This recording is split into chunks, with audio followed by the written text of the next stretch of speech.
Face book అయ్యింది. ఎవరి face? Mark మామ ఫేస్ బుక్ అయ్యింది. ఫేస్‌బుక్ బుక్ అయ్యింది.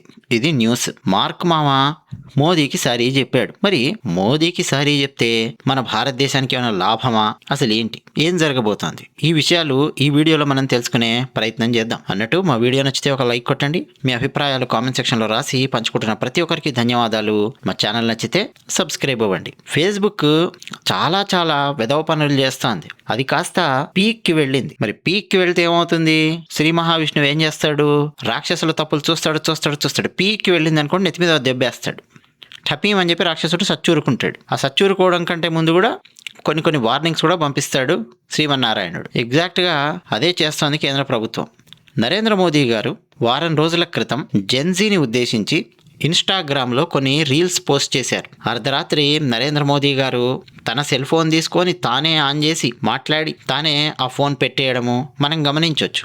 అంటే ఎప్పట్లాగా వీడియో కెమెరాలు ఇవన్నీ ఉండవు. తనే ఏ తాతగారో మనవడితో మాట్లాడుతూ ఉన్నట్టు, తాతగారు మనవడికి ఫోన్ చేసి మాట్లాడితే ఎలా ఉంటుందో అలా అంతా కనెక్టివిటీ తీసుకొని వచ్చారు మోదీ గారు, మనకు తెలుసు. ఆ సందర్భంలో ఫేస్బుక్ ఒక వెధవ పని చేసింది. నరేంద్ర మోదీ గారు మొత్తం 3 వీడియోస్ చేశారండి మనకు తెలిసి. ఫస్ట్ వీడియో వరల్డ్ రికార్డ్, మొత్తం ఇన్స్టాగ్రామ్ రీల్స్ చరిత్రలో అప్పటి వరకు ఉన్న వరల్డ్ రికార్డును బద్దలు కొట్టింది. 24 అవర్స్లోనే నరేంద్ర మోదీ గారి వ్యూస్, ఆ మిలియన్ల కొద్దీ వ్యూస్, 300 మిలియన్లకు పైగా వ్యూస్ చూసి ప్రపంచానికి దిమ్మ తిరిగిన పరిస్థితి. ఆ తర్వాత మరుసటి రోజు నరేంద్ర మోదీ గారు రెండో వీడియో కూడా చేశారు. అందులో ఏముంది వీడియోలో, ఆ 50 సెకండ్ల వీడియోలో అంటే, హాయ్ ఫ్రెండ్స్, మీరేమి ఇబ్బంది పడకండి, పార్లమెంటులో చర్చించబోతూ ఉన్నాము, మంత్రివర్గంతో కూడా ముందు చర్చిస్తూ ఉన్నాము, శుక్రవారం చర్చించబోతూ ఉన్నాం, పార్లమెంట్లో ఒక అద్భుతమైన బిల్లు తీసుకురాబోతూ ఉన్నాము, మళ్ళీ ఎవడైనా సరే పేపర్ లీక్ చేయాలి అంటే భయపడాలి, అలాంటి బిల్లు మేము తీసుకురాబోతూ ఉన్నాము, మేము ఉన్నది మీకోసమే, మీరేమి ఇబ్బంది పడకండి, మీకు కావాల్సిన విధంగా, మీకు నచ్చే విధంగా, మరి ఏ సమస్య భవిష్యత్తులో రాకుండా మంచి బిల్ మేము తీసుకొని రాబోతూ ఉన్నాము, ప్రశాంతంగా ఉండండి ఫ్రెండ్స్ అని చెప్పి మోదీ గారు వీడియో చేశారు భారత యువతను ఉద్దేశించి. ఈ వీడియోలో ఏం తప్పు ఉందండి? ఈ వీడియోలో ఏం బూతులు ఉన్నాయండి? వీడియోలో ఏం అశ్లీలత ఉందండి? ఆ వీడియోలో ఎవరిని బెదిరించారండి? ఆ వీడియోలో ప్రపంచంలో ఉండే ఏ దేశానికైనా ఏమైనా సమస్య వచ్చిందండి? ఏమీ లేదు. మోదీ గారు భారత యువతను ఉద్దేశించి హాయ్ ఫ్రెండ్స్ అని చెప్పి మాట్లాడి, అయ్యా పార్లమెంట్లో చట్టం చేస్తున్నాం, ప్రశాంతంగా ఉండండి అంటే, ఎలాంటి చట్ట వ్యతిరేకమైన చర్యలకు పాల్పడకండి అన్న విషయాన్ని నర్మగర్భంగా చెప్పారు మోదీ గారు. ఈ వీడియో ఫస్ట్ బాగానే స్టార్ట్ అయింది, మాలాంటి వాళ్ళని చూస్తూ ఉన్నాము, ఫార్వర్డ్ చేశాము. అకస్మాత్తుగా నాకు తెలిసిన వాళ్ళలో ఒక అతను పెట్టాడు, సార్ ఈ వీడియో రావట్లేదు. అదేంటి, నరేంద్ర మోదీ గారు చేసినటువంటి ఇన్స్టా రీల్ ఫేస్బుక్ లోపల కనిపించకపోవడం ఏంటి అని చెప్పి నేను ఫస్ట్ షాక్ అయ్యాను. తర్వాత చూస్తే చాలామంది పోస్టులు పెట్టడం మొదలుపెట్టారు. చాలా గ్రూప్స్లో, జాతీయవాద భావాలు ఉన్నటువంటి రకరకాల గ్రూప్స్లో ఒకటే పోస్టు, ఏమని, మోదీ పెట్టిన వీడియో కనిపించడం లేదు. ఎందుకు కనిపించదు? నరేంద్ర మోదీ గారు తొలగిస్తే వీడియో కనిపించదు, అంతే కదా. బట్ మోదీ గారు ఎందుకు తొలగిస్తారు? తొలగించాల్సిన అవసరం ఏముంది దాంట్లో? ఏమీ లేదు. ఎందుకు తొలగిస్తారు? తొలగించరు. అంటే ఫేస్బుక్ వాడు ఏదో చేశాడు, ఫేస్బుక్ వాడే నరేంద్ర మోదీ వీడియో కనిపించకుండా చేశాడు అన్న విషయం అర్థమైపోయింది. ఆ తర్వాత కాసేపటి తర్వాత ఒక మెసేజ్ డిస్ప్లే అవ్వడం మొదలయ్యింది. ఈ వీడియో ప్రస్తుతం ఫేస్బుక్లో మేము చూపించడం లేదు. ఈ టైప్లో ఫేస్బుక్ జనరల్గా డిస్ప్లే చేసే ఒక మెసేజ్ లాంటి మెసేజ్ కనిపిస్తుంది తప్ప వీడియో లేదు. కొన్ని గంటల పాటు అండి ఫేస్బుక్ లోపల, ఇన్స్టా లోపల ఒక పెద్ద చర్చ. నేను కూడా ఉన్నాను ఆ చర్చలో. ఆ ఫేస్బుక్ గ్రూప్స్ లోపల ఏమైంది వీడియో అంటే ఫేస్బుక్ వాడు ఆపాడు. ఆలోచించండి, ఒక పక్క భారతదేశంలో బొద్దింకల పేరిట, ఉద్యమం పేరిట దాన్ని పతాక స్థాయికి తీసుకెళ్లి పోలీసుల మీద రాళ్లు రువ్వుతూ, పోలీసులను కొడుతూ, పార్లమెంటును ముట్టడించాలి అని ప్రయత్నం చేస్తూ ఉన్న గ్రూప్స్ పెట్టే వీడియోలు, మెసేజెస్, పోస్ట్స్ ఏమో అవసరం ఉన్నా లేకపోయినా మనకు కనిపిస్తూ ఉన్నాయి ఫేస్బుక్లో. లక్షలాది వ్యూస్ వాటికి. కానీ మోదీ గారు అల్లటప్ప వ్యక్త, భారతదేశానికి ప్రధానమంత్రి అండి. ప్రజాస్వామ్య దేశం భారతదేశం, నియంతృత్వ దేశం కాదు, రాజులున్న దేశం కాదు. ప్రజాస్వామ్య దేశంలో ప్రధానమంత్రి తన ప్రజలను ఉద్దేశించి మాట్లాడిన మాటలను కొన్ని గంటల పాటు ఫేస్బుక్ వాడు జనాలకు కనిపించకుండా వాటికి వ్యూస్ తగ్గిస్తూ ప్లాన్ చేసుకొని మరీ బ్లాక్ చేశాడు. నెక్స్ట్ డే కేంద్ర ప్రభుత్వం ఫేస్బుక్ను వివరణ అడిగింది. ఫేస్బుక్ చాలా సింపుల్గా వంతు గంతే అన్నట్టు, టెక్నికల్ గ్లిచ్ ఒకటి వచ్చింది, టెక్నికల్ సమస్య వచ్చింది, దాంట్లో ఒక సమస్య వచ్చింది, ఆ టెక్నికల్ సమస్య వల్ల కనిపించలేదు అంతే వీడియో, మళ్ళీ మేము రెస్టోర్ చేసాము, వీడియో కనిపిస్తోంది ఇప్పుడు చూసుకోండి అని చెప్పి సమాధానం ఇచ్చారు. చూడ్డానికి ఏమో నిజంగానే టెక్నికల్ సమస్య వచ్చిందేమో అని మనకు అనిపిస్తుంది. టెక్నాలజీ గురించి తెలియని మూర్ఖులకైతే అలా అనిపిస్తుంది. మరి మాలాంటి వాళ్ళకి అనిపించదు కదండి. టెక్నాలజీ మీద ఉన్న అవగాహన ఉన్నటువంటి వాళ్ళకి, మాలాంటి వాళ్ళకి అనిపించదు కదా. మేము అలాంటి వాళ్ళం చాలామందిని ఫేస్బుక్లో ఒక చర్చ అయితే స్టార్ట్ చేశాము, పెద్ద డిస్కషన్ అయితే నడిచింది దీని మీద. వేరే వేరే ఫోరమ్స్ కూడా ఉంటాయి, టెక్నికల్ ఫోరమ్స్, దీంట్లో ఎందుకు ఇలా ఆపారు, ఏం సంగతి, కావాలని చెప్పి ఆపుతారా? టెక్నికల్ సమస్య రావడం ఏంట్రా నాయన నీ తలకాయ. ఇప్పుడు మన భారతదేశంలో టెక్నికల్ కంపెనీలు అనగానే, టెక్నాలజీ లేదు సాఫ్ట్వేర్ అనగానే మనకు టక్క గుర్తొచ్చేది టీసీఎస్, ఇన్ఫోసిస్, విప్రో ఇలాంటి కంపెనీలే కదా, టెక్ మహీంద్రా ఇలాంటివే కదా. కాకపోతే ఈ కంపెనీలు ఏవి కూడా అండి టెక్నాలజీని సృష్టిస్తూ ఉన్నటువంటి కంపెనీస్ కాదు, టెక్నాలజీని ఉపయోగించుకునే కంపెనీస్. టెక్నాలజీని ఉపయోగించుకొని అప్లికేషన్స్ తయారు చేస్తూ సర్వీసెస్ ఇచ్చే కంపెనీస్ ఇవన్నీ, సర్వీస్ ఓరియంటెడ్ కంపెనీస్ ఇవన్నీ కూడా. అంటే ఈ కంపెనీలలో పనిచేసే సాఫ్ట్వేర్ ఇంజనీర్స్ టెక్నాలజీని ఉపయోగించి వేరే క్లయింట్స్కి ఎవరికైనా సరే సర్వీస్ చేస్తారు. బ్యాంకులు కావచ్చు, హాస్పిటల్స్ కావచ్చు, ఇన్సూరెన్స్ కావచ్చు, టెలికాం కావచ్చు, మ్యానుఫ్యాక్చరింగ్ కావచ్చు, ఇలా. కానీ ఫేస్బుక్ అండి టెక్నాలజీ క్రియేటర్ అండి. వాడు గూగుల్ ఒక టెక్నాలజీ క్రియేటర్, ఒక ఐఫోన్ వాళ్ళు ఒక టెక్నాలజీ క్రియేటర్, ఆపరేటింగ్ సిస్టమ్ తయారు చేశారు. చూడండి, ఫేస్బుక్ అంటే సామాన్యమైందా? టెక్నాలజీని ఉపయోగించుకునే కంపెనీ కాదు అది, టెక్నాలజీని సృష్టించే కంపెనీ, ప్రోడక్ట్స్ తయారు చేసే కంపెనీ, సర్వీసెస్ ఇచ్చే కంపెనీ కాదు, ప్రోడక్ట్ అది. ఫేస్బుక్ అనేది టెక్నాలజీని శాసించే కంపెనీ. ఫేస్బుక్ లోపల మీరు సెలెక్ట్ అవ్వాలంటే అంత ఈజీ కాదు. ఎన్ని రౌండ్స్ ఇంటర్వ్యూస్ ఉంటాయో తెలుసా? ఒక యాపిల్ కంపెనీలో సెలెక్ట్ అవడం అంత ఈజీ కాదు. ఎన్ని రౌండ్స్ ఇంటర్వ్యూస్ ఉంటాయో తెలుసా? ఏ రేంజ్ ఉంటుందో తెలుసా ఇంటర్వ్యూ? ఫేస్బుక్ కానీ, ట్విట్టర్ కానీ, యాపిల్ కానీ. సో టెక్నాలజీని శాసించే కంపెనీ అయినటువంటి ఫేస్బుక్ కంపెనీ టెక్నికల్ సమస్య వచ్చింది అని సమాధానం చెప్తోంది. నరేంద్ర మోదీ గారి వీడియోని కొన్ని గంటల పాటు ఆపి, మన చెవులు పూలు ఉన్నాయా, వినేవాళ్ళం ఎదవలమా అంటే, వీడు కావాలనే మోదీ గారి వీడియోని కొన్ని గంటల పాటు ఆపాడు. మోదీ గారు ఇచ్చిన ఒక పాజిటివ్ సందేశము జెన్జీకి చేరకుండా ఆపాడు. సేమ్ టైంలో వీడు ఏం చేస్తున్నాడు, జెన్జీ అనే పేరు మీద అలాగే మరికొంతమంది ఫేస్బుక్ లో పెట్టే వీడియోస్ ఎలాంటివి, పోలీసు వాళ్ళు వచ్చి వీళ్ళని కొట్టడము, లేకపోతే ఎవడో ఒక వీడియో చేస్తాడు ఏమని, అయ్యో ఇక్కడ పోలీసులు నిన్న చాలా దారుణంగా అమ్మాయిలను కొట్టారు, అసలు ఇక్కడ అమ్మాయిలకు పీరియడ్స్ ఉన్న అమ్మాయిలకు కూడా ఇక్కడ బాత్రూములు లేవు, ఇంత దారుణంగా పోలీసులు భారతదేశంలో హింసిస్తూ ఉన్నారు, ఇది నియంతృత్వం కాదా అని చెప్పి హిందీలో రకరకాల వీడియోలు చేస్తుంటే, ఆ వీడియోలనేమో వీడు ఫుల్ ఫార్వర్డ్ చేస్తూ ఫేస్బుక్ వాడి అల్గారిథము లక్షల మందికి చేరవేస్తోంది. సో దట్ అగ్ని అనేది ఇంకా పెరుగుతోంది. ఆ వీడియోలన్నీ ఏమవుతాయండి, సమిదల్లాగా నెయ్యిలాగా ఉపయోగపడుతూ అగ్నిగుండం అనేది రగులుతూ ఉంటది. నెక్స్ట్ పార్లమెంట్ మీద దాడి చేయడం, ముట్టడి చేయడం, ఒక నోటు కొట్టుకోవడం, చంపుకోవడం. అది చూసి తెలంగాణలో ధర్నా చేస్తారు, అది చూసి బెంగాల్లో, బెంగళూరులో, ముంబైలో, అహ్మదాబాద్ లో, ఎక్కడ పడితే అక్కడ విద్యార్థులు రోడ్ల మీదకి వస్తారు. చూడండి, అప్పటికి మన Telugu media channels, news papers కూడా హెడ్డింగ్లు ఏం పెట్టాయో, విద్యార్థుల మీద విరిగిన లాఠీ, విద్యార్థులను దారుణంగా హింసించిన పోలీసులు, విద్యార్థులను కొట్టిన పోలీసులు, ఇవి హెడ్డింగ్లు. అంతకుముందు విద్యార్థులు అనే పేరు మీద ఉన్న వాళ్ళు ఏం చేశారు పోలీసులను, అది ఎక్కడ ఉండదు. సో ఏం జరుగుతుందంటే, మోదీ గారు ఒక పెద్ద తరీకాగా మాట్లాడి పార్లమెంట్ లో డిస్కస్ చేయబోతున్నాం మేము, మీరు వర్రీ అవ్వకండి, ప్రశాంతంగా ఉండండి, నేనున్నాను ఇక్కడ మీ గురించి ఆలోచించడానికి, కేర్ తీసుకోవడానికి ఫ్రెండ్స్ అని మోదీ చేసిన వీడియోను కొన్ని గంటల పాటు ఆపేశాడు ఫేస్బుక్ వాడు. అదే టైంలో బొద్దింకల ఉద్యమం ఇంకా పెరగడానికి రెచ్చగొట్టే వీడియోలు ఫుల్గా లక్షల కొద్ది వ్యూస్, మిలియన్ల కొద్ది వ్యూస్ వచ్చేలాగా చేశాడు ఫేస్బుక్ వాడు. ఎలా ఉంటుంది చెప్పండి? ఇప్పుడు ప్రశ్న ఏమొస్తుంది, నీ వెనక ఎవడున్నాడు, ఫేస్బుక్ వెనక ఎవడున్నాడు, ఎవడు చేయిస్తున్నాడు? మోదీ వీడియో ఆపించింది ఎవరు?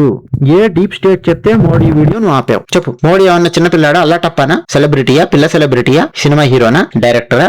కాదు కదా. భారత ప్రధానిరా నాయనా. ఇంత పెద్ద దేశం, ఇంత పెద్ద డెమోక్రటిక్ కంట్రీ ప్రపంచంలో లేదు. 140 కోట్ల మంది ప్రజలున్న డెమోక్రటిక్ కంట్రీకి మోదీ ప్రధాని. నువ్వు ఆయన పెట్టిన వీడియో ఎలా ఆపుతావు? ఇప్పుడు దానికి రీజన్ చెప్పు చూద్దాం. మోడీ బూతులు మాట్లాడాడు అందుకే ఆటోమేటిక్ గా అయిపోయింది చెప్పు చూద్దాం, చూపి చూద్దాం. మోడీ పలానా దేశాన్ని తిట్టాడు అందుకే ఆపాను అని ఒక ఎక్స్ప్లెనేషన్ ఇచ్చే ప్రయత్నం చేసి చూద్దాం. అలాంటిది ఏమీ లేదు. ఒకసారి ఆలోచించండి, ఇక్కడ మీరు వినేవాళ్ళు, భారత ప్రధాని వీడియోనే వీడు కొన్ని గంటల పాటు ఆపితే ఇక నా అలాంటి వాళ్ళ వీడియోస్, మీలాంటి వాళ్ళ వీడియోలు, పోస్టులు ఫేస్బుక్ లో ఆపగలడా లేదా? వాడి అల్గారిథమ్స్ అలా సెట్ చేసుకున్నారు. ట్విట్టర్ లో అదే పరిస్థితి. రైట్ వింగ్ ఎవరైతే ఉంటారో ఆ పోస్టులు, జాతీయవాద భావాలతో మాట్లాడే వాళ్ళ పోస్టులు, మోదీ గారికి పాజిటివ్ గా మాట్లాడే పోస్టులు, వీడియోలు, వాటన్నింటికి రీచ్ తగ్గిస్తారు. నేనేమో మీకు లైకులు కొట్టండి అంటే కూడా కనీసం లైక్ కూడా కొట్టరు. మళ్ళీ మళ్ళీ చెప్తే కోపం వస్తుంది మీకు. కామెంట్ రాయమంటే కామెంట్ రాయారు. మీరు ఎన్ని ఎక్కువ లైకులు కొడితే అంత ఎక్కువ మందికి రీచ్ అయ్యే విధంగా ఉంటుంది.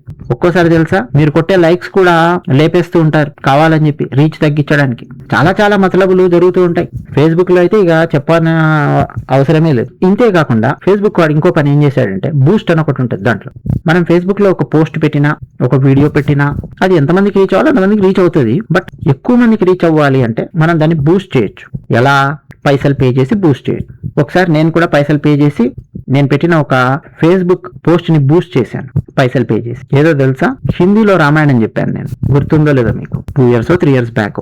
అయోధ్య వర్ణన తెలుగులో చెప్పాను, హిందీలో చెప్పాను, ఇంగ్లీష్ లో చెప్పాను. సో రాముడికి ఒక సేవ అనుకుని నేను డబ్బులు ఆశించలా, నేను డబ్బులు పెట్టి నేను హిందీలో మాట్లాడినటువంటి దాన్ని ఉత్తర భారతంలో ఉన్న వాళ్ళకు కూడా చేరవేయాలి అయోధ్యాపుర వర్ణన అన్న ఉద్దేశంతో దాన్ని బూస్ట్ చేశాను. మనం బూస్ట్ చేయొచ్చు. మనం పెట్టిన పోస్ట్ ని ఎక్కువ మందికి రీచ్ అయ్యేలాగా మనం కొంత డబ్బులు పే చేసి ఫేస్బుక్ లో ఆ బూస్ట్ చేసేటప్పుడు కూడా ఎక్కడెక్కడ నీ పోస్ట్ కనిపించాలి అంటే, ఆంధ్రప్రదేశ్ వాళ్ళక, ఢిల్లీ వాళ్ళక, యూపీ వాళ్ళక, హిందీ వచ్చిన వాళ్ళక, నార్త్ బెల్ట్ మొత్తమా అడుగుతుంది అనమాట ఫేస్బుక్. జియోగ్రఫీ, డెమోగ్రాఫిక్స్ అవన్నీ సెట్ చేసుకొని మరి మనం బూస్ట్ చేయొచ్చు. అర్థమైంది కదా మీకు? మనం పెట్టిన పోస్ట్ ఎక్కువ మందికి రీచ్ అవ్వాలంటే మనం ఎంత ఎక్కువ డబ్బులు పే చేస్తూ ఉంటే అంత ఎక్కువ మందికి అది రీచ్ అయ్యేలా ఫేస్బుక్ చేస్తుంది. ఆ ఆప్షన్ ఫేస్బుక్ లో ఉంది. అది అడ్వర్టైజ్మెంట్ ఫేస్బుక్ రెవెన్యూ కూడా ఇస్తుంది. అంటే మనం ఇచ్చే అడ్వర్టైజ్మెంట్ లాంటిది, మన పోస్ట్ ఎక్కువ మందికి కనిపించే విధంగా. సేమ్ బూస్ట్ ని వాడి, వింటున్నారా అసలు? ఇక్కడ దాకా విన్నారా మీరు? చాలా మంది మధ్యలో వెళ్ళేసి వెళ్ళిపోయారా? బూస్ట్ అనేది వాడి కాక్రోచ్ జనతా పార్టీ వాళ్ళ ఆ బొద్దింకల ప్రొటెస్ట్ టైంలో బొద్దింకలకు పాజిటివ్ గా, మోదీకి వ్యతిరేకంగా, భారతదేశానికి వ్యతిరేకంగా, పోలీసులకు వ్యతిరేకంగా, భారత సైన్యానికి వ్యతిరేకంగా మాట్లాడే పోస్టులు, పెట్టే వీడియోలు బూస్ట్ అయ్యే విధంగా చేశారు. ఇప్పుడు అవన్నీ తవ్వుతూ ఉన్నారు కేంద్ర ప్రభుత్వం వారు. ఈ పోస్టులు బూస్ట్ చేయడానికి డబ్బులు ఎక్కడి నుంచి వచ్చాయి నీకు చెప్పు. ఇప్పుడు ఫర్ ఎగ్జాంపుల్ నేను రామాయణానికి సంబంధించి బూస్ట్ చేశానని చెప్పాను. 5,000 రూపాయలు పెట్టాను నేను. 5,000 రూపీస్ పెట్టి ఎక్కువ మందికి రామాయణం వెళ్లేలాగా, 50,000 మందికో 1,00,000 మందికి వెళ్లేలాగా నేను చేశాను ఫేస్బుక్ లో. ప్రచారం చేయలేం కదా అది. ఇప్పుడు వీళ్ళు ఏం చేశారు, ఒక్కొక్కరు 1,00,000, 2,00,000, 5,00,000, 10,00,000 రూపాయలు పెట్టి ఒక్కొక్క పోస్టు, వాళ్ళు పెట్టే వీడియోస్ దేశానికి వ్యతిరేకంగా లక్షల వ్యూస్ వచ్చే విధంగా ఫేస్బుక్ లో బూస్ట్ చేసి విపరీతంగా బొద్దింకల ప్రచారాన్ని పైకి రేగొట్టారు, ఫుల్ రెచ్చగొట్టారు. ఇప్పుడు మీరు ఫేస్బుక్ లోపలికి వెళ్ళింటే ఆ జూన్ చిట్ట చివరి వారము మీరు వద్దన్నా అవే పోస్టులు కనిపిస్తాయి మీకు. నాకు వద్దురా బాబు ఈ పోస్ట్ అన్నా కానీ అదే కనిపిస్తుంటది మీకు. ఎవడో మాట్లాడుతుంటాడు, మోదీ గారిని తిడుతూ ఉంటాడు, లేకపోతే ఎవరో ఒక అమ్మాయి మోదీ గారిని బూతులు తిడుతూ ఉంటుంది, లేకపోతే ఇంకెవడో వచ్చి పోలీసులు చూశారు ఎంత దారుణంగా కొడుతున్నారు మమ్మల్ని అంటారు. ఇవే పోస్టులు ఎక్కువ మీకు కనిపించే విధంగా బూస్ట్ చేసి పెట్టింది ఫేస్బుక్. ఇది కూడా కేంద్ర ప్రభుత్వం ప్రస్తుతం ఫేస్బుక్ ని క్వశ్చన్ చేస్తుంది. అంతేకాకుండా డీప్ ఫేక్ కంటెంట్ మోదీ గారి మీద తయారు చేసి, భయంకరమైన బూత్ పిక్చర్లు తయారు చేసి మోదీ గారి మీద వదులుతూ ఉన్నారు. దాన్ని కంట్రోల్ చేయట్లేదు ఫేస్బుక్. నువ్వు ఎట్లా కంట్రోల్ చేస్తావు చెప్పు, ఏంది నీ కథ అని చెప్పి క్వశ్చన్ చేస్తున్నారు. అలాగే ఫేస్బుక్ ప్లాట్ఫామ్ ఆపరేషన్ లో ఉండే తప్పులు, వాటన్నింటి గురించి చూపించి మరీ క్వశ్చన్ చేసింది కేంద్ర ప్రభుత్వం. అలాగే సీశామ్ అంటారు. సీశామ్ అంటే చైల్డ్, కొన్ని పదాలు మనం వాడకూడదు కాబట్టి వాడట్లేదు. చిన్నపిల్లలకు సంబంధించి వాళ్లను ఏమందాము, ఇబ్బందికి గురి చేసే అంటాను. మీరు అర్థం చేసుకోవాలి. శారీరకంగా ఇబ్బందికి గురి చేసే కొన్ని రకాలైనటువంటి మెటీరియల్, వాటిని కూడా ఫుల్ ప్రమోట్ చేస్తూ చూపిస్తుంది ఫేస్బుక్. మీరు ఏం పీకుతున్నారా వీటన్నిటి గురించి అని చెప్పి క్వశ్చన్ చేస్తే వాళ్ళకి సౌండ్ లేదు. నిన్న మీటింగ్ అయింది. నరేంద్ర మోదీ గారికి ఫస్ట్ క్షమాపణ చెప్పారు మోదీ వీడియో తొలగించినందుకు. మెటా, జుకర్బర్గ్ రిటర్న్ గా క్షమాపణ చెప్పి కేంద్ర ప్రభుత్వానికి ఇచ్చారు. ఒప్పుకోమని చెప్పింది కేంద్ర ప్రభుత్వం. ఇది టెక్నికల్ గ్లిచ్, ఏఐ ఎర్రర్, ఇలాంటి గుడ్డు కుంటి సాకులు చెప్తే వాడు వినడానికి సిద్ధంగా లేడు అని చెప్పింది కేంద్ర ప్రభుత్వం. పార్లమెంటరీ కమిటీ అలాగే కేంద్ర ప్రభుత్వం మెటా గ్లోబల్ లీడర్షిప్ కు సమన్స్ జారీ చేసింది. వ్యక్తిగతంగా జూకర్బర్గ్ క్షమాపణ చెప్పాలి రిటర్న్ గా రాసి ఇవ్వాలి కేంద్ర ప్రభుత్వానికి. రాసి ఇవ్వకపోతే ఏం చేస్తుంది, సేఫ్ హార్బర్ ఇమ్యూనిటీ అని చెప్పి అంటారండి. సేఫ్ హార్బర్ ఇమ్యూనిటీని లేపేస్తాము అని చెప్పి బెదిరించారు కేంద్ర ప్రభుత్వం వాళ్ళు. తచ్చుకుంటూ ఫేస్బుక్ క్షమాపణలు చెప్పింది. సేఫ్ హార్బర్ ఇమ్యూనిటీ అంటే ఏంటి, ఏం జరుగుతుంది ఏంటనేది మనము తర్వాత వీడియోస్ లో మాట్లాడే ప్రయత్నం చేద్దాం. బట్ ఏదైనా కానీ మీరు ఆలోచించండి, కొన్ని గంటల పాటు టెక్నికల్ గ్లిచ్ పేరు మీద మోదీ గారి వీడియోను వాడు క్రిటికల్ టైంలో ఆపాడు ఫేస్బుక్ వాడు అని చెప్పి అంటే, రేపు ఫేస్బుక్ ని ఎలా నమ్ముతామండి? మన భారతదేశంలో దురదృష్టవశాత్తు ఇలాంటివి మనం ఇంకా తయారు చేసుకోలేదు. ఒక భారతదేశానికే కాదండి, ప్రపంచంలో ఉండే ప్రతి దేశానికి కూడా వాళ్ళ ప్లాట్ఫామ్స్ కావాలి, సోషల్ ప్లాట్ఫామ్స్ కావాలి. ఫేస్బుక్ లాంటిది, వాట్సాప్ లాంటిది, ఇలాంటి ప్లాట్ఫామ్స్ కనుక లేకపోతే ఎట్లా ఎక్స్ప్లాయిట్ చేస్తాయి ఈ కంపెనీస్ అని చెప్పడానికి ఇది ఒక ఉదాహరణ.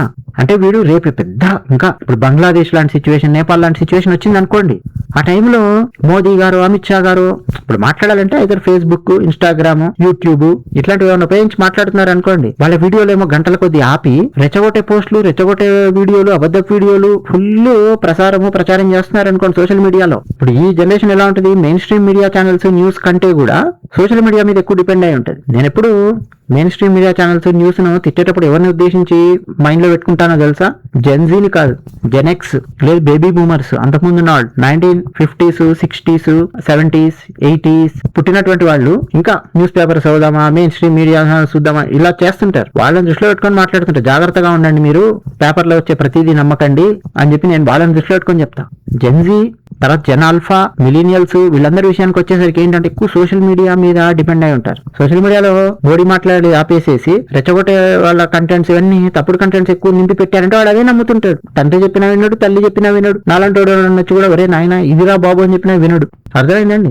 ఇక్కడ ఇంకోటి, నేను లాస్ట్ వీక్ కావాలని ఏం చేశానంటే, ఫేస్బుక్ వాడు అంతంత ఇన్స్టా రీల్స్ కానీ అంతంత ఫుల్ వైరల్ చేసి పెట్టారు కదా, మోదీ గారిని బూతులు తిట్టినవి, మోదీ గారి కరిష్మాను తగ్గించే ప్రయత్నం చేసినవి, ఇవన్నీ.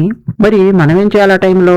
ఎవరెవరు ఎలా మాట్లాడారు, ఎట్లా క్షమాపణలు చెప్పారు, ఎవరెవరు ఏ తప్పుడు వ్యాఖ్యలు చేశారు, ఆ తప్పుడు వ్యాఖ్యల అర్థం ఏంటి, ఎందుకు చేశారు, తర్వాత ఎలా రియలైజ్ అయ్యారు, ఇలాంటి వీడియోస్ నేను చేయడం జరిగింది. అక్కడికి మీలో కొంతమంది నా దగ్గరకు వచ్చి ఇవి వద్దండి మోదీ గారిని తిడుతున్నారు, అది నేను వినలేకపోతున్నాను అంటే, నిన్న కూడా నాకు ఒకరిద్దరు రాశారు ట్రాన్స్జెండర్ గాడికి సంబంధించి. కరెక్టే, వినలేకపోతున్నారు, okay, but don't give any suggestion to me. ఇలాంటి పిచ్చి పిచ్చి సజెషన్స్ ఇవ్వకండి నాకు, ఆ వీడియో చేయకండి, ఈ వీడియో చేయకండి అని చెప్పి ఎవరైనా కానీ. ఎందుకంటే మోదీ గారిని తిడుతూ బీజేపీ వేస్ట్ అని, మోదీ వేస్ట్ అని, భారతదేశం వేస్ట్ అని కంటెంట్ తయారు చేసి మిలియన్స్ కొద్ది జనాలకు కొన్ని వేల వీడియోస్ వారం 10 రోజుల్లో రీచ్ అయ్యేలా చేశారు. మరి కనీసం మనం కొన్ని వీడియోలైనా చేయకూడదా? ఇదో వీడెంత దిక్కుమాలినోడో చూడండి, ఎలా మాట్లాడాడో చూడండి, మీకు అర్థం కావాలా వద్దా, ఎలాంటి వాళ్ళు ఉన్నారు భారతదేశంలో అని చెప్పి. నేను ఒక వీడియో 4 వీడియోలు 5,000 పెట్టి వదిలేశాను అనుకోండి, అవతలాడేమో కొన్ని వందల వీడియోలు, వేల వీడియోలు, లక్షల మిలియన్స్ కొద్ది వ్యూస్ తో నింపి పెట్టేశారు బ్రెయిన్స్ నిండా. Main stream media channels, news papers భయంకరంగా నింపి పెట్టే. మరి మనం చేయకూడదా? పాజిటివ్ సైడ్ ఏముంది? మోదీ గారి వైపు ఎట్లా గద్దె దింపాలని ప్రయత్నం చేస్తున్నారు, ఏం చేస్తున్నారు, మాట్లాడకూడదా మనము? ఎందుకు మాట్లాడకూడదండి? నిన్న నేను మీకు ఆ ట్రాన్స్జెండర్ గారి వీడియో పెట్టాను, అందులో నేను మీకు చెప్పాను, ఒక పాయింట్ కవర్ చేశాను. మోదీ గారి నాన్నగారు మరణించినప్పుడు మోదీ గారు ఎక్కడున్నారండి, ఏం జరిగిందండి, నేను మీకు ఎప్పుడూ చెప్పలేదు, ఏ వీడియోలో కూడా చెప్పలేదు. ఇన్నేళ్లలో కాంటెక్స్ట్ వచ్చినందుకు ఆటోమేటిక్ గా నా బ్రెయిన్ నుంచి టక్కున బయటకు వచ్చింది ఆ పాయింట్. ప్లాన్ చేసుకొని చెప్తే వచ్చేవి కావు కొన్ని. ఆ ట్రాన్స్జెండర్ గారి కాంటెక్స్ట్ వచ్చింది కాబట్టి వాడిని ఏకిపారేస్తూ టక్కున ఈ విషయం చెప్పాను. ఇంకో పాయింట్ ఏంటో తెలుసా, నాలాంటి వాళ్ళు కూడా చాలా మంది వారం 10 రోజుల నుంచి సీరియస్ గా పనిచేశారు కాబట్టి, హెల్త్ కూడా పట్టించుకోకుండా పనిచేశారు కాబట్టి, ఫార్వర్డ్లు అయ్యాయి కాబట్టి, ఆ అమ్మాయిలు ఎవరెవరు మోదీ గారి గురించి ఏమేం బూతులు మాట్లాడారు, ఏ అబ్బాయి ఎవడెవడు ఏం మాట్లాడాడు, ఫుల్ గా కట్టి పెట్టడం వల్ల ఫుల్ గా అవి వైరల్ అయ్యి ఒకరి నుంచి ఒకరికి కనీసము ఇవన్నీ ఆర్గానిక్ గా వైరల్ అయ్యి ఆ అమ్మాయిల బంధువులకు, స్నేహితులకు, వాళ్ళందరికీ రీచ్ అవుతూ, ఒక వీడియో కాకపోతే ఒక వీడియో రీచ్ అవుతూ ఆ అమ్మాయిల బంధువులు, స్నేహితులు, అబ్బాయిల బంధువులు, స్నేహితులు అని క్వశ్చన్ చేయడం మొదలెట్టారు. బొద్దింకలు వైరల్ చేసిన వీడియోస్ మొత్తం ఏంటంటే పోలీసులు వాళ్ళని కొట్టిన వీడియోలు, అభిజిత్ దీప్కే గాడు అన్నం తినకుండా కూర్చున్న వీడియోలు, ఇలాంటి వీడియోలు అనమాట. నేను ఎంతమంది చెప్పానే, అమ్మాయిలకు పీరియడ్స్ ఉంటే కూడా వాళ్ళకి బాత్రూములు లేకుండా అక్కడ చేశారు అని చెప్పి నాకు ఒకడు కామెంట్ సెక్షన్ లో రాశాడు. మన ఆంధ్రప్రదేశ్ కుర్రాడు, వాడు అసలు అక్కడ ఏం జరిగిందో కూడా తెలుసుకోలేదు. ఢిల్లీలో ఫుల్ బాత్రూమ్స్ ఉన్నాయి, కావాలంటే నేను మీకు వీడియో వేస్తాను, జంతర్ మంతర్ చుట్టూ ఎన్ని బాత్రూమ్స్ ఉన్నాయో. పోలీసుల మీద రాళ్లేసి ఉరుకుతూ ఉంటే పోలీసులు తోమే కార్యక్రమం చేస్తే బాత్రూమ్ లో సైడ్ పరిగెత్తాడు కూడా. ఆ వీడియో ఉంది నా దగ్గర. ఆడ ఏడుస్తూ చెప్తున్నాడు, సార్ నేను కాదు సార్, మీ మీద వీడియో వేసింది, ఇదిగా బాత్రూమ్ లో దక్కున్నాడు సార్ అని చెప్తున్నాడు. వరుసగా బాత్రూమ్స్, ఇటు 10 అటు 10, 20 బాత్రూమ్స్ ఒక చోట. ప్రకాష్ రాజు ఢిల్లీ వెళ్ళొచ్చి పాపం వాళ్ళకి తిండి లేదు, నీళ్లు లేవు, బాత్రూములు లేవు అని చెప్తున్నాడు. ఆయన ట్విట్టర్ లో లేకపోతే రకరకాల అర్బన్ నక్సల్స్ ఇంటర్వ్యూస్ లో ప్రకాష్ రాజ్ చెప్తున్నాడు, తెలుగు యూట్యూబ్ లో. మరి దాన్ని ఎట్లా కౌంటర్ చేయాలి మనము? కొన్ని లక్షల మంది నమ్ముతున్నారు ప్రకాష్ రాజ్ చెప్పేది, అలాంటి వాళ్ళు చెప్పేది. మరి మనం ఏం చేస్తున్నాం? రాత్రిపూట దొబ్బి తిని ఎలా ఎగిరాయి కాక్రోచెస్, రాత్రిపూట ఎలా పబ్ డాన్సులు వేశారు, ఎలా కోడిగుడ్లు వచ్చాయి వాళ్ళకి, ఎలా నీళ్లు వచ్చాయి, ఎలా కూల్ డ్రింక్లు వచ్చాయి, ఎలా పిజ్జాలు వచ్చాయి, ఎలా బర్గర్లు వచ్చాయి, ఎన్ని వీడియోస్ వేసి చూపించాను నేను. చేయాలి కదా మనం కూడా. మరి కొన్నా మనం పైసలు పెట్టి చేస్తున్న వీడియోలు కాదు కదా. ఫేస్బుక్ కి మాత్రం బాగానే పగిలిందండి. ఇప్పుడు నెక్స్ట్ పిచ్చి పిచ్చి వేషాలు వేస్తే భారతదేశంలో సీరియస్ గానే ఉంటుంది వ్యవహారం అన్న విషయం ఫేస్బుక్ కి అర్థమైంది. కాకపోతే వాళ్ళు ఏం ఊరుకోరు, మళ్ళీ కుక్కతోక వంకర్ లాగా ఏదో చేస్తారు. దానికి మళ్ళీ భారత ప్రభుత్వం నుంచి స్ట్రాంగ్ గా స్వింగ్ డెఫినెట్ గా వచ్చి పడుతుందండి. ఫాస్ట్ బాల్ కనుక వచ్చి ఢీ కొట్టినట్టు ఢీ కొడుతుంది భారత ప్రభుత్వం. వీళ్ళని కంట్రోల్ చేయకపోతే ఇక రెచ్చిపోతారు. ఈజిప్ట్ లో కూడా తెలుసా మీకు, 2010లో అనుకుంటా అరబ్ స్ప్రింగ్స్ అని చెప్పి అప్పుడు స్టార్ట్ చేశారు. ఈజిప్ట్ లో ఫేస్బుక్ మూల కారణం, ఉద్యమము వాటన్నిటికీ. నేపాల్లో ఫేస్బుక్, ఇన్స్టా రీల్స్, ఇవి మన భారతదేశంలో కూడా అలాంటివి చేయాలని చెప్పి ప్లాన్ చేస్తున్నారు అనమాట. సో నువ్వు జవాబుదారీగా ఉండాలి అనేది భారత ప్రభుత్వం వాళ్ళకి అర్థం చేయించింది, తిట్టింది, ఉతికారేసింది నిన్న. ఇలా మార్క్ జుకర్బర్గ్ రిటర్న్ అపాలజీ మన భారత కేంద్ర ప్రభుత్వానికి చెప్పాడు. అది విషయం. ధన్యవాదాలు.